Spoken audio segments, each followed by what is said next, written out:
पति बंटी एक कुली था। वो नदी पार से आने वाले पक्षियों के सामान को इधर से उधर करता था। एक दिन जब बंटी काम पर जा रहा था तब टुनटुनी उससे कहती है, अजी अपनी सेहत का भी ध्यान रखा करो। सभी किसी न किसी दिन छुट्टी लेते हैं, लेकिन तुम तो रविवार को भी काम करते हो।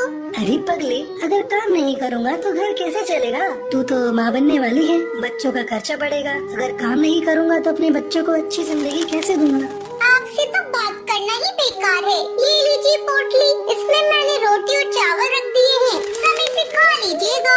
नहीं टुनटुनी, आज मेरी तबीयत कुछ सही नहीं लग रही है, कुछ भी खाने का मन नहीं कर रहा है। काम से आऊँगा तो खा लूँगा।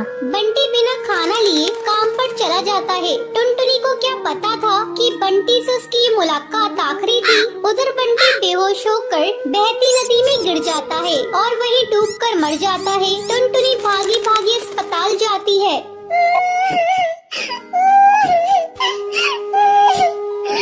बंटी, ये क्या हो गया?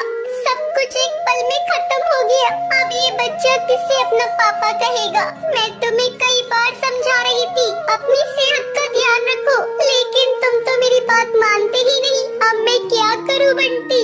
समय तेजी से पंख लगाकर उड़ने लगता है। टुनटुनी एक बच्ची को जन्म देती है। एक दिन टुनटुनी के पास डाकिया एक खत लेकर आता है। अरे ये खत तो कड़कनाथ सेठ की कंपनी की तरफ से आया है और मुझे बंटी की जगह कुली की नौकरी दी गई है। मुझे अपनी बच्ची की नौकरी करनी ही होगी, तभी मैं उसे एक अच्छे स्कूल में पढ़ा पाऊंगी और उसे बेहतर भविष्य दे सकूंगी। अगले दिन से ही टुनटुनी कुली बनकर पक्षियों का बोझ उठाती थी। जब भी नदी के उस पार से कोई पक्षी आता था, टुनटुनी तेजी से उन पक्षियों के पास पहुंच जाती थी। बहन जी, क्या मैं आपका बोझ उठा लूं? अरे तुम तो एक चिड़िया हो, क्या तुम इतने बोझ को उठा सकती हो?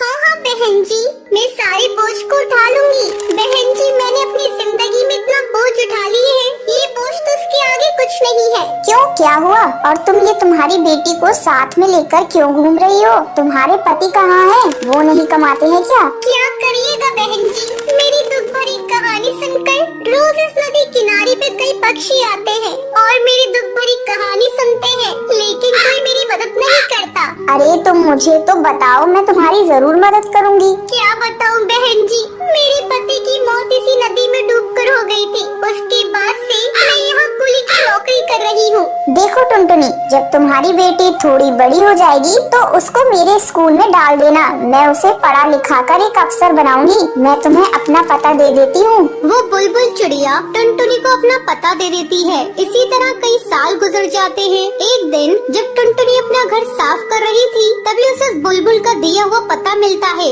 अरे ये पता तो वही है जो मैडम जी ने मुझे नदी किनारे पर दिया था। मैं तो बिल्कुल भूल ही गई थी। अब मैं अपनी बेटी को लेकर मैडम जी के स्कूल में जाऊंगी और उसे वहाँ पढ़ाऊंगी। टुनटुनी अपनी बेटी को लेकर उस पते पर पहुँचती है। आओ आओ टुनटुनी, बहुत दिन हो गए तुमसे मिले।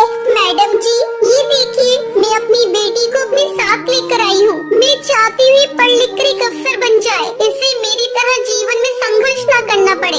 हाँ हाँ टुनटुनी, तुम निश्चिंत रहो, मैं तुम्हारी बेटी को अच्छी तालीम दूंगी। तुम्हें एक दिन इस पर गर्व होगा। टुनटुनी अपनी बेटी का एडमिशन उस मैडम जी के स्कूल में कराकर निश्चिंत हो जाती है। उसे इस बात की खुशी थी उसकी बेटी को उसकी तरह जीवन में संघर्ष नहीं करना पड़ेगा। प्लीज मेरे लिए एक सब्सक्राइब कर दो।